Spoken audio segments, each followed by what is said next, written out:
Good morning, everyone, and welcome to Kidquake. My name is Becca Puddington, and I'm one of the producers for Kidquake this year. We are so very excited to have you all here and glad that you're still able to make it virtually, even though the library is closed today. As we begin, Kidquake would like to give a special shout out to some of our sponsors. So thank you to the Sam Mazza Foundation and to the Office of Economic and Workforce Development for sponsoring Kidquake. Thank you, Folio Books, for selling books at our event. And thank you to Books Inc. for lending us space to store Kidquake books during the year. And you'll be getting some of those books hopefully soon. And finally, a big thank you to San Francisco Public Library for hosting Kidquake again this year, and all the fabulous librarians whose hard work makes this event possible. And also, of course, a huge thank you to our authors for being here. And with that, I'd like to turn it over to Jen Wu, who is a librarian at SFPL and our MC for today's program. Welcome, Jen. Thank you, Becca. Hello, everyone, and welcome to Kidquake. My name is Jen, and I'm a librarian at San Francisco Public Library and your MC for today's event. At the library, I have the privilege and honor of making exciting stuff happen with a team of talented librarians, specifically for kids like yourselves. If you're like me, you love reading and hearing from the people who write the books we love to read. Today, you will meet some wonderful, talented writers and creators. If you have any questions for our authors, please enter your questions using the question and answer function at the bottom of your screen. We'll have time for your questions at the end of all of the authors' presentations. First, we'll get started with a land acknowledgement. This land acknowledgement is a call and repeat. In other words, when I make a statement or a movement, you repeat the statement and movement, okay? Here is the land. Here is the sky. Here are my friends, and here am I. We stand together, hand in hand, and thank the Ramaytush, the traditional caretakers of this land. This land on which we like to play, we promise to look after it every day. Good job, y'all. Thanks to those who participated. Our first author today is Angela Dalton. Ms. Dalton is an award-winning author of children's literature living in Oakland, California. She self-published her first picture book, If You Look Up to the Sky, in 2018, and celebrated the release of her fourth book this year, titled To Boldly Go, How Nichelle Nichols and Star Trek Help Civil Rights. Her other work includes Ruby's Reunion Day Dinner and Show the World. Her debut early reader, Joyful Jubilee, a Juneteenth Party, is scheduled to release in 2025. Welcome, Miss Angela. Thank you so much, Ms. Wu, for that lovely introduction. Hello, everyone. I am so honored to be here. Thank you for having me at Kidquake. I love this event so much.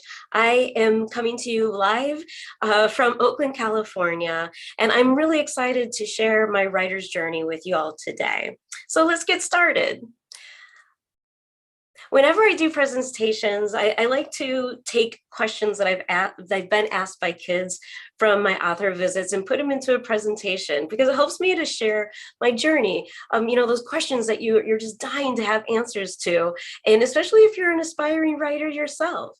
So for me to begin, who am I? Again, my name is Angela Dalton, and I'm the writer of 4 picture books. Now, a lot of people ask me, why picture books? And what I love about writing picture books is not only putting the words together and creating characters and putting them into world building. What I really, really love is also thinking about how will an artist or an illustrator take my words and turn them into pictures. And as you can see, I've been really lucky to work with some really talented illustrators to create these beautiful, beautiful picture books. So that's one of my reasons why I love writing picture books. Next slide. So what am I talking about today? Well, what I wish I knew about writing when I was younger. I mean, I didn't realize until I was really, really older that I loved writing and that I'd always been a writer, but I didn't know that when I was younger.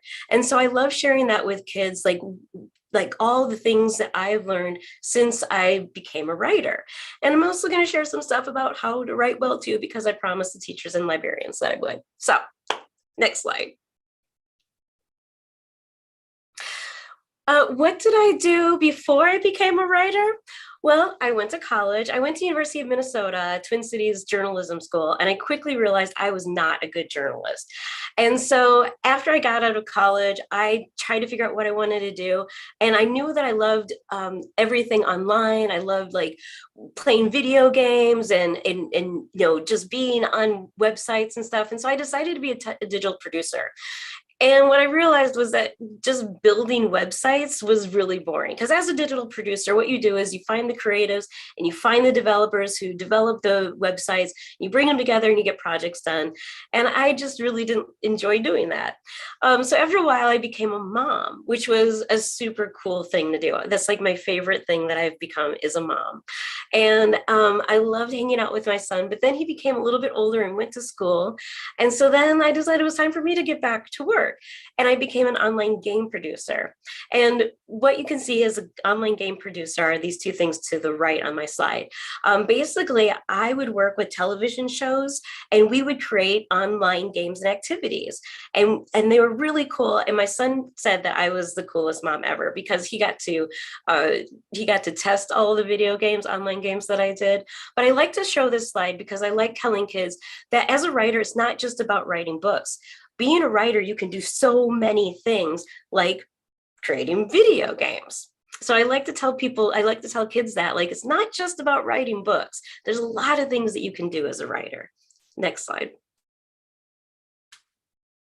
So why did I become a writer? Well, that's third grade me to the right, or to the left that you're seeing. I knew at third grade that I loved writing. I loved writing plays. I loved writing short stories. And then I would have my friends do the plays, perform the plays for me, for our friends and our families. And I really loved doing that. And so I wanted to create stories where I could see main characters who looked like me in the kinds of stories that interested me. I love science fiction, I love fantasy, but I never saw a lot of Black people or Black women in those types of stories. And I love telling stories and I love making up worlds. And so that was another reason why I became a writer.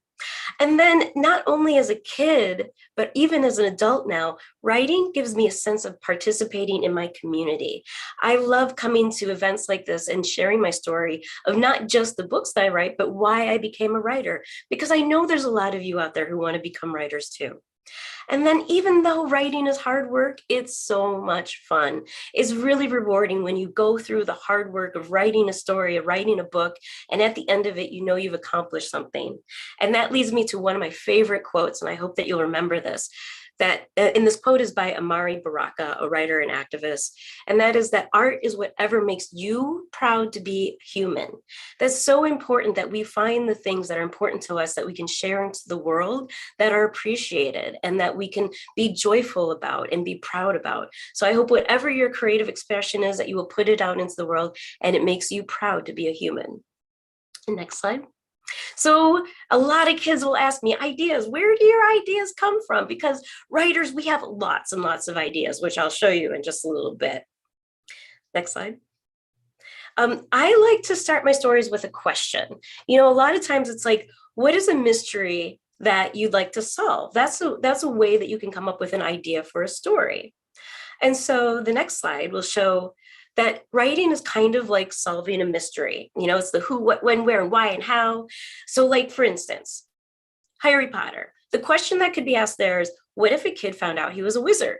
Well, we know what happened. He went to a cool school called Hogwarts. He had cool magical friends, and they fought evil with their magical powers. This next book, Harbor Me by Jacqueline Woodson, is one of my favorite books because it answers the question, how can a group of kids with nothing in common get along? And in this book, we see as readers that the more kids share their stories, the more they find out that they actually are really similar. And then finally, sometimes a question can be super simple, like, who's the greatest boxer of all time? Now, some people might debate this, but it's been known that Muhammad Ali is a pretty decent boxer. So that's what the question that Becoming Muhammad Ali answers is, who's the greatest boxer of all time? So on the next slide, you'll see these are the questions that I asked about my books. If you look up to the sky, how can the sky comfort us and help us to stay connected with those who we love, even if we're not close together? Maybe we're far apart, and looking at the same moon can help us feel connected. In Ruby's Reunion Day Dinner, I asked the question, why is soul food so important to my family? It was a tradition that we loved doing, coming together as family, and everybody had a dish except for me. And I wanted to have my own dish. And so in this book, Ruby finds her dish. And finally, what are the ways that kids can express themselves? To me, I know that kids can be so creative and so imaginative. And sometimes we don't give you guys enough respect or enough attention or validation for the creative things that you guys come up with. So I wanted to write a book and answer the question, what are the ways that kids that express themselves and how can we celebrate that? Next slide. But there are other ways of finding stories. With To Boldly Go, I love Star Trek. Like I said, I love science fiction, I love fantasy, and I love Lieutenant Uhura and the actress who played her, Nichelle Nichols. And so this is a great example of about writing about the people, places, or things that you love. And that's where you're going to write the best stories because they're the things that you're passionate about and you want to share with other people. And then family stories and history. That's a great place to find ideas for stories. And finally, reading. Any writer will tell you, and I'm sure you're going to hear this from the other authors, reading is the best way to find great ideas for your stories. It also helps you to understand, how are other people telling stories? What stories are they telling? How are they building worlds, and how are they building characters? So reading can really, really help you as a writer. And then ideas. So this is what I was talking about. We as writers, we have lots of ideas. I probably have 50 ideas a day. And so, you know, I took this from Kate Mesner. So I'm sure a lot of you know, she's written a lot of books, a lot of books, like Over and Under series and Ranger in Time. So Kate Mesner came up with this chart to show how many ideas actually become stories. You can see on the left that we have 100 ideas, right? And we might just write them down in a book. They might just be a sentence. They might just be a snippet of a couple words. They're not like a full story. They're just an idea. Well, out of those 100, maybe 30 actually are a good idea that could potentially be a story, and we might do some writing around them. But you can see as we break it down little by little by little, and we get closer to showing our stories to our friends, our critique partners, and then we show those stories to our agent, they become less, and then we send them out to submission. Those stories become actual manuscripts that go out to editors. And then out of all of those 100 ideas, maybe only one or two would become published books. So you can see, like, we go through a lot to actually create a book from our ideas. And so, you know, who can be a writer? We all can be a writer. If you are writing, you are a writer. And I love to show this slide that you can be an 8-year-old or a 5-year-old or even a 93-year-old. You can be a writer as long as you're writing. That's all that's important. And the next slide will show, I have kids that ask me a lot of times, you know, what advice would I give to kids who want to become writers? And this is what I think is so important. Write something every day, try new things. There's so many different types of writing. You know, it's not just books. There's also poetry. There's also comic books. There's so many different types of writing, even video game writing, as I showed you earlier. Keep coming back to pieces that are interesting to you and see how you can make them better. Revising is a great way to finish your writing. Just keep coming back at it, trying different things. And then save the things you create, because you look back one day and see how far you've grown as a writer. That's really important. And understand how you learn things. You know, we all go to school, we all sit in classrooms, but we all don't learn the same way. And understanding how you learn will help you understand how you can become a better writer. And finally, the last slide, I'm going to end here. Read anything and everything. Reading. You're going to hear this a lot, but reading for a writer, that is going to make you the strongest writer. And with anything that you do, this is most important, don't give up. Keep going. No matter what anybody tells you, no matter what they say, whether they like it or not, keep going. Thank you again for having me. I hope you learned something from this, and I hope you will take everything that I say, whether you're a writer or not, and do the thing that you love to do, because that's the most important. Thank you. All right. Thank you, Angela. I'm sorry, Miss Dalton, for sharing your story. That was so awesome and inspirational. Show some appreciation for Miss Dalton by giving some snaps. Remember to submit your questions for our authors using the Q&A function at the bottom of your screen. Our next writer and illustrator is Jorge Cham. Mr. Cham is the best-selling, Emmy-nominated creator of many things, from the hit PBS show Eleanor Wonders Why, to the hit nonfiction book for adults, We Have No Idea, along with the hit podcast Daniel and Jorge Explain the Universe, and the popular webcomic PhD Comics. He is, without a doubt, an expert on explaining things about the world in interesting and fun ways. He obtained his PhD in robotics from Stanford and was an instructor and research associate out at Caltech. Very impressive. He is originally from Panama. Welcome, Dr. Cham. Hello, thank you, Ms. Wu. Thank you to the San Francisco Public Library, and thank you to all of the teachers, awesome teachers that are out there with their kids. And hello, kids. Okay, kids, I have a question for you. Are you ready? Okay, here's a question for the kids. The question is, do you want to know a secret? Now think about it. Now think about this carefully. A secret is a big responsibility. Are you sure you want to know this secret? Okay, here it is. But first, I need all of the teachers and all of the adults in the rooms to cover their ears and close their eyes, because this secret is only for the kids. All right, everybody, all the adults have covered their ears and closed their eyes. Okay, here is the secret, kids. The secret is that the universe, everything that we know about that exists, the universe is like a giant fart. Yeah, it's like a giant fart. Okay, I'm going to explain what I mean by that. But first, I'm going to take this out. And now all of the adults can uncover their ears and open their eyes. Okay, I'll explain what I mean by that secret. But first, I should tell you a little bit about who I am and what I do. So my name is Dr. Jorge Cham. I am, but you can call me Mr. Jorge. And I studied for a long time to be an engineer. That's someone who makes things and designs things. And I worked in science labs making robots. I used to design robots and fix robots and make and build them. But then I became a cartoonist, someone who draws for a living and writes stories. And my latest book is called Oliver's Great Big Universe. Now, when I became a cartoonist, I decided the thing that I most liked to write about was science and engineering and technology and math. And so most of my books have to do with some aspect of science. But this latest one is called Oliver's Great Big Universe. Now, I imagine that you can guess who this book is about. That's right. The main character in the book is called Oliver. Now, Oliver is a pretty normal, typical kid. There are three things that he finds are his favorite things in the world to do. So his first favorite thing in the world that he likes to do is he likes to read. He likes to read books and he likes to read comic books. I imagine a lot of you kids out there also like to read books and comic books. The second favorite thing that he has that he likes to do is he likes to play video games. Yeah, I'm sure a lot of you kids out there like to play video games. Now, can you guess what his third favorite thing in the world to do is? His third favorite thing in the world to do is he likes to play more video games. I'm sure some of you can relate to that. But the book is about Oliver and what happened to him one day. So one day, Oliver meets a scientist called Dr. Howard.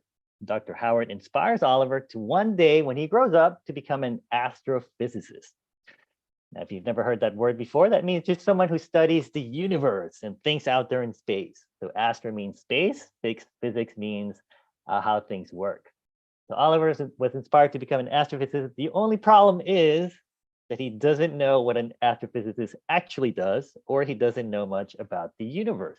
And so he decides to write a book about it. He decides to write a book about the universe. And so that's the book that you might be reading called Oliver's Great Big Universe, which you can get at your library, or you can ask your teachers or parents about it. That's the book that Oliver writes. And in the book, he likes to tell all kinds of really funny stories about things that happened to him at school, at the cafeteria, with his friends, with his little sister at home. And so I'm going to tell you one of those stories, which is what happened to Oliver one day in the cafeteria. Ooh, it's a cafeteria story. Okay, so one day Oliver was in line to get food at the cafeteria, and he was very excited because it was potato tot day. Yes, tater tots days are his favorite. He loves tater tots. But there's one problem, which is that there was a kid at the head of the line asking a lot of questions about the potato tots. He wanted to know what was in them, how they were made. And so he's asking a lot of questions about the potato tots. And so he was holding up the line. And so more and more kids started to come into the cafeteria and get in line. Things started to get more and more crowded in the cafeteria. Kids were really scrunched together. The smell of the potato tots started to go out into the cafeteria. And so kids started to get very impatient. They started to say, come on, I want my potato tots. And more kids came into the cafeteria and they were all scrunched together, really tightly packed together. It was getting really warm and really hot. It was getting kind of uncomfortable. And then somebody uttered those 4 fateful words that you never want to hear in a crowded cafeteria. Somebody said, did someone just fart? Oh no. Now, can you guess what happened next in the story? The whole cafeteria exploded. All the kids started running as fast as they could in all directions, trying to get away from there as quickly as possible. First, they were all really scrunched together, really squeezed together, really tightly together and really hot. And then all of a sudden, everyone was going in all directions at the same time. That's kind of what happened in the story. Now, I want you to keep this image in your mind of what happens when something like that happens in a crowded cafeteria, because that image is kind of how the universe started. Yeah, that's how the whole universe started. Once upon a time, a long time ago, about 14 billion years ago, the whole universe, everything that you can see out there in the universe, all the stars and the planets and the galaxies, 14 billion years ago, all of that was really scrunched together into a space smaller than this dot you see on the screen. Now, it's actually supposed to be much smaller, but if I made it any smaller, you wouldn't be able to see it. But everything was once scrunched together into that little dot. And then one day, 14 billion years ago, the dot, all of a sudden, 3, 2, 1, it exploded into the universe that you see today. It grew really, really super fast in 1 second. That's called the Big Bang. And it grew really, really big. How big did the universe get? And how big is the universe now? The universe is really big, if you think about it. Now, if you were going the fastest that anything can go in this universe, which is the speed of light, that's 300,000 kilometers per second. That's the speed of light. If you were going at the speed of light, you could go around the whole Earth 7 times in 1 second. Now imagine going as fast as light. How long would it take you to go from one end of the universe that we can see to the other end of the universe that we could see? It would take you 90 billion years to go from one end of the universe to the other, going at the speed of light. That's how big the universe is. Now, there's 2 awesome things to know more about the universe. The first one is that nobody really knows how big the universe actually is. The 90 billion years from one end to the other, going at the speed of light, is about as far as we can see. The universe might be even bigger. It's just so far away we can't see it yet. And so the universe might be even bigger. Some people think maybe the universe is infinite. It goes on forever and forever. The other cool thing to know about the universe is that the universe, everything that you see, is still exploding. It's still growing. It's not exploding as fast as it did in the Big Bang, but it's still growing more and more every day. Sort of like you guys are still growing every day. But there's something called something very mysterious called dark energy, which is making the universe bigger and bigger. Sort of like if the universe was a balloon and something was inflating it. That's something mysterious called dark energy that's making the universe even bigger and bigger than it is today. Now that's the kinds of things that Oliver writes in the book, Oliver's Great Big Universe. So he also writes there's a chapter about what it's like to be out there in space and all the cool things that can happen to you. For example, did you know that light can push you?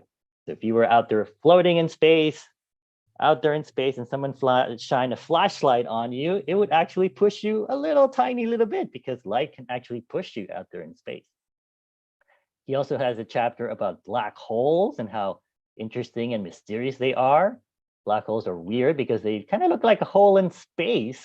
They look like a hole if you look at them from the side, from the bottom, from the top. It still looks like a round hole. And anything that falls into a black hole will never, ever get out. They're very mysterious. I would not recommend falling into a black hole. Oliver also likes to write in his book. He writes about the planets like planet Earth and planet Jupiter and Mars and Neptune. And he writes with his friend Evie, he writes a comic book about the planets as if they were little kids. So it's pretty funny. And they also get into a lot of trouble for writing that comic book. Okay, so if you're interested to learn more about the universe, about black holes, about the planets, and also hear really funny stories of things that happen at the cafeteria, please check out the book, Oliver's Great Big Universe. You can find it in your library, or you can talk to your teachers or your parents about it. I hope you check it out. But one other cool thing about the book that I like to tell kids is that the book is based on my son. And can you guess what my son's name is? It's Oliver as well. So the character of Oliver in the book is based on my son. My son now is a little bit older. He is now a teenager, but the character is based on him. And so for those of you that are thinking about writing or who like to write or think they might be a writer someday, here are some of the lessons I think that you can get from the Oliver's Great Big Universe about writing. First of all, anyone can write. As Angela said, anyone can write. You can be a writer too. Little kids can be a writer too, just like Oliver wrote this book, Oliver's Great Big Universe. The second lesson you can learn is that you can learn stuff by writing about it. A lot of times you might think, well, I don't know enough about space or the universe to write a book. Well, that's the same way that Oliver felt, but by learning about it and having to write about it, he learned a lot about it. So it's a great way to learn something. If you want to learn about something, great ways to write about it and write a book about it. And the third lesson is that you can always write about your own experiences, just like I wrote about my son, because he one day came home and said, hey, Dad, I want to be an astrophysicist. And I asked him, do you know what an astrophysicist does? And he said, not really. And so that made me laugh. And that's why I wrote the book. And that's something that you can do as well. You know, a funny story that happens to you at school or with your friends, with your parents, or with your brothers or sisters, just write about it. And so that's always a great place to start. So I encourage you to write and to read as well. And so that's my presentation. Thank you so much. All right, thank you, Mr. Jorge, for your creative presentation. Please show some appreciation for Mr. Jorge by giving some shine, which is wiggling your fingers. If you have questions, please submit them in the Q&A function at the bottom of your screen. Our final author is Mae Respicio. Miss Mae writes middle grade novels full of heart and hope, including The House That Lou Built, which won the Asian Pacific American Libraries Association Honor Award, was an NPR Best Book, and has been on many Best Book and state reading lists. Her forthcoming novel in verse is called Isabel in Bloom, coming April 2024. She lives with her family, including 2 kids, 1 rascally dog, and 2 pet rats in the suburban wild of Northern California. Welcome, Miss Mae. Hello, everyone. Sorry, hold on one second. Let me get set up.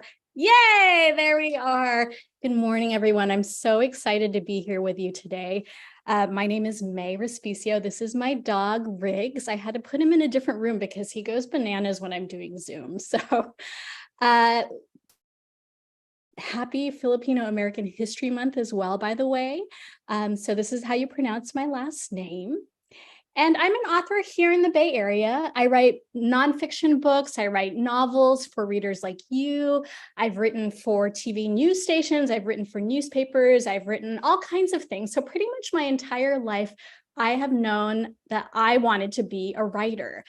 So we'll dig into that in just a little bit. But first I have a question, and I want to see a few shine fingers. I think this is an easy question for everyone to answer. So my question is, who here loves to read? Let me see your fingers. So what's pretty cool is you're probably looking around and you see a lot of other fingers going as well. You and I already have 2 things in common. So the first one is that I am also from Northern California. That was me in about the 2nd grade, and I'm pretty sure you know that bridge. And I also love to read. The reason I'm an author today is because before anything else, I was first a reader. Reading and writing go together. They go together 1,000% and hand in hand. So what I'd love to share this morning is 3 quick things to make you a strong writer. First, I'm going to just tell you a little bit more about slime war, how to win a slime war, because I'm going to use some examples from this book. So let me share the premise, which is just what a book is about. So How to Win a Slime War is about a boy named Alex Manalo who wants one thing: to stand out. Alex and his dad moved to a new city to take over their family's struggling Filipino market. In his new school, Alex enters a 6th grade slime war. But the problem is that Alex's dad doesn't want him to slime. He wants him to help out in the market. He wants him to play soccer. He wants him to do everything else but slime. So how will Alex ever stand out if he's not allowed to do the one thing that he loves most in the entire world? Okay, so let me share a quick story about what inspired How to Win a Slime War. So this happened when my son, actually similar to Dr. Cham's son, he's now a teenager, he's in high school. This happened many years ago when he was a lot younger. But there was one summer I went into the kitchen, I opened up the refrigerator, and this is what I found. What is that? It's slime, right? It's something goopy and gooey. I was finding slime all over the place, in the fridge, in the freezer, stuck on the couch, which is not where you want to find slime. And there's my son right there. It turns out that he had checked out a book from his library with slime recipes. And he was trying them out with just stuff that he found around the house, like toothpaste and shaving cream. And he loved it so much. It was all he was doing. And pretty soon we had kids from all around the neighborhood and on our street coming over every day for one summer to make slime. And I started watching them and observing them. I was so curious about what they were doing and why they loved it so much. So 3 things to make you a strong writer. Number 1, all writers and artists do this: observe. And I know that you do that as well. So I got inspired by observing. This was a notebook that I started to keep of how the slime felt, of conversations I was overhearing, of what I was observing with my son and his friends. And that little, those few pages grew and grew and grew until they turned into an idea, and then grew and grew and grew some more until they turned into a whole book. So, sometimes the word inspiration is a little intimidating, but all it means is that you are noticing what you're curious about. So let's talk about actually writing the book. Part of my job as a novelist is to help you understand and to picture and visualize the story a little bit better, especially since most novels don't have illustrations. So what I'm doing is I'm using words to help illustrate a picture in your head. These are a few of my draft stacks. It takes many drafts to write a novel. So 3 things to make you a strong writer. Number 2 is use vivid details. Whatever you're writing, it doesn't matter. It can be a story, a novel, a nonfiction piece, a narrative, a personal essay, anything you're writing in class, use details. When I'm writing details, I like to use what's known as sensory details. So those are details based on the 5 senses: sight, sound, taste, touch, and smell. So we're going to do a little something, a little exercise. I'm going to read a snippet, a scene from How to Win a Slime War, and I want you to try and picture it in your head. And I want you to notice every time I use a sensory detail, okay? Sight, sound, taste, touch, and smell. Let me set the scene. It's Alex Manalo. And by the way, Manalo is a Tagalog last name. It means to win. Tagalog is a Filipino language. And Alex is about to walk into his family's Asian American market. So I want you to see if you can picture what the store looks like in your head. This is going to work best if you close your eyes, but you don't have to. So if you want to close your eyes as I read, go ahead and do it now. Okay. I walk into Manalo Market. Sunlight floods the store through floor-to-ceiling windows. In the corner is a small seating area with a Filipino food bar. Savory smells waft through and my stomach growls. There are long, narrow aisles packed with colorful candies and crackers and mango juice boxes that go tastily with salty dried squid snacks. Dad's behind the counter where a TV plays Filipino soap operas on low in a steady hum of Tagalog mixed with English. One wall is stacked with pallets of giant rice sacks. There's a sign that says no climbing. True story. That sign's there because of me and my cousins. It's our favorite thing to do. I zoom past the rice wall, smack the bags like drums, then climb right up and sit at the very top like a king. I've spent my whole life in this market. Whenever I'm here, I always have the same feeling of home. Okay, if you close your eyes, you can open up your eyes. So as you heard, there were a lot of sensory details, right? Sunlight floods the store, savory smells waft through, the TV is playing and you're hearing Tagalog or a different language playing in the store. And I always have the same feeling of home. Touch is a tough sense to put into a book because, you know, characters aren't going around touching everything, but I love to think of touch as emotions and feelings. You know, you want your readers to know what your character is feeling. So as you can tell, you know, the more you can use details, the more you can spark your readers' imagination and to help them visualize what is going on in the story. So 3 things to make you a strong writer. Number 3, you've heard this already from Angela, you've heard it from Jorge, you're hearing it from me, so that must mean it's pretty important, right? Number 3 is read. How did I become an author? I became an author by reading. These are a few of the books that I loved when I was a kid growing up. You've probably read some of these books. They just have different covers now. These covers were from the 1980s, and I actually still have some of my childhood copies as well. I read these books over and over and over. So when you're reading, what I want you to do is to try and take it a step further. And I want you to read like a writer. And what that means, it's really easy. All it means is when you love a book, or you don't love a book, which is okay as well, ask yourself why you liked it or why you didn't. You know, did you love a book because the characters were exciting or they were funny, or it made you feel really good, it made you feel something, or maybe you didn't like the book because it wasn't very clear, you didn't know what was happening. The more you can ask yourself why you liked a book, the more you start learning about how words work, how stories work. So again, just take it a step further when you read and read like a writer. Ask yourself why you loved a book or why you didn't, and you'll start learning a little bit more about how stories work. So before I say goodbye, 3 things to make you a strong writer. Number 1, be observant. Notice everything around you. This will always bring inspiration. And if you want, you can keep a notebook like I did. Sometimes I write observations on my phone or in my computer. Number 2, write with vivid details. No matter what you're writing, it doesn't have to be fiction, even nonfiction, but you use details to spark a reader's imagination and to help them understand and visualize what's going on. And finally, number 3, the most important thing, the one thing I want you to take away from this entire day and webinar is to read.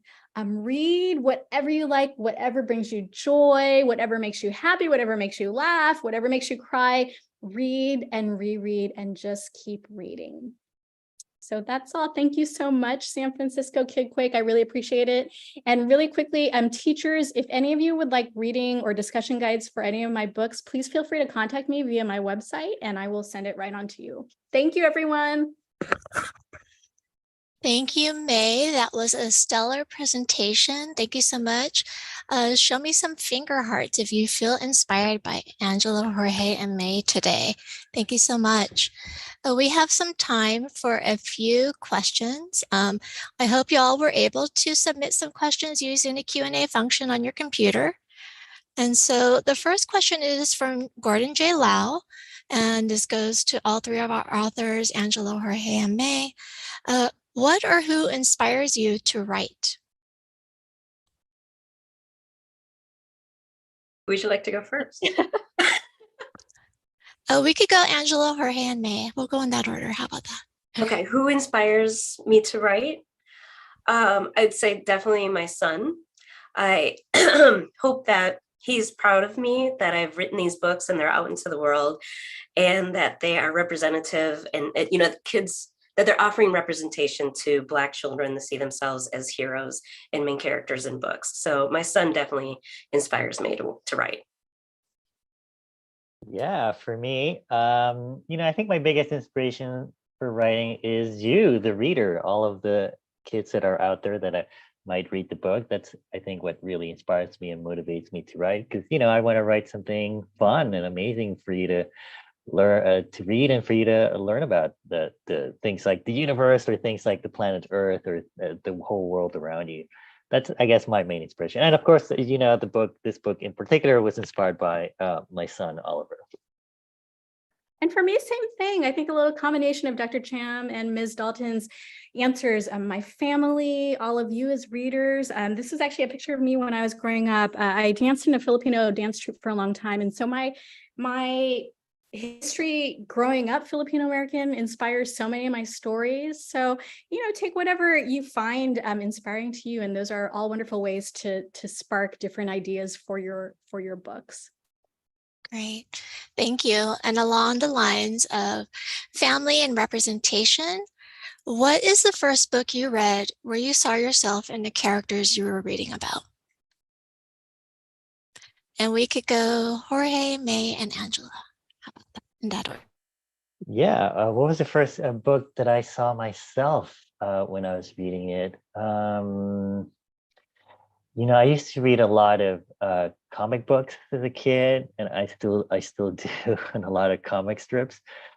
Probably, I would say one that really resonated with me was Calvin and Hobbes, the comic strip, and just how imaginative he was, and how distracted he was, and how much he liked to have fun. I think for me, just that resonated with me. Yeah, and for me, it took me a long time before I read a book where I recognized myself. And it was an adult book called America is in the Heart. And I was in college by the time I read that. So I was, in my 20s. And that's a long time to go without recognizing yourself or your family or your culture in anything that you're reading. And so, I'm really happy that there are more and more books with Asian American kids and Filipino kids. And that just gives me so much joy. I had the same experience as Ms. Respicio. It took a long time before I saw myself in a book, but I would say when I was younger in elementary school, I loved choose your own adventure books, because in choose your own adventure, it's written that you are the main character. And so for me, reading those books, I could actually visualize myself as the main character. So choose your own adventure, like that was a game changer for me. I have to say same. I love those books too. Yeah.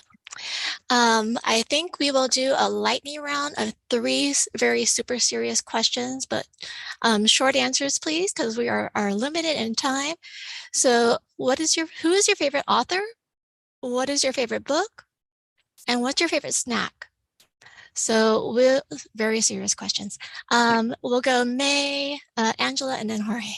Oh gosh. Okay. Favorite author, Judy Blume. Favorite book that's like an impossible question to answer. One of my current favorite books is a picture book called Holding On. It's about a relationship between a Lola and her grandchild. And my favorite snack would be cupcakes.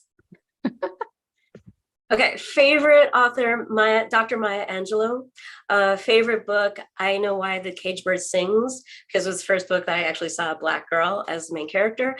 And my favorite snack, grapes. I don't know. I'm buckling here. I love grapes. Well, favorite author, I'll go with a comic strip author, also Charles Schulz, who created Snoopy. For me, he's a big inspiration for me. And favorite book, I'd say the best book I read in a while was the book my son wrote when he was in about 4th or 5th grade. He wrote a book about a video game that he really likes called Splatoon. And he wrote this kind of a story around that, and we published it in a paper. Sorry, I'm taking a long time. So we published it at home, and it became one of my favorite books. And my favorite snack is granola. I love granola. Great. Grapes and granola, very healthy. I like Mae's answer though of cupcakes. All right. So thank you, everyone. As we wrap up our time together, it's been so great to be your MC this morning or this afternoon. Don't forget to use your Scholar card, your very own SFPL library card that gives you all the access to ebooks, books you can read or listen to, magazines or shows you can watch. Check out the library's website, sfpl.org, for more things to see, do, or read. And have a great rest of your day. And thanks for joining us at Kidquake. We look forward to seeing you at the San Francisco Public Library soon. And I'll pass the mic to Becca. Thank you, Jen. Thank you again so much to the San Francisco Public Library, and thank you, authors. Thank you. A big thank you to Angela Dalton, Jorge Cham, Mae Respicio. So glad to have you all here with us. Everyone, check out their books, and thank you all so much for joining us today. And we'll hope that you'll join us again sometime in the future. So happy reading and happy writing. Goodbye, everyone. Thanks. Bye. Thank you. Bye. Thank you.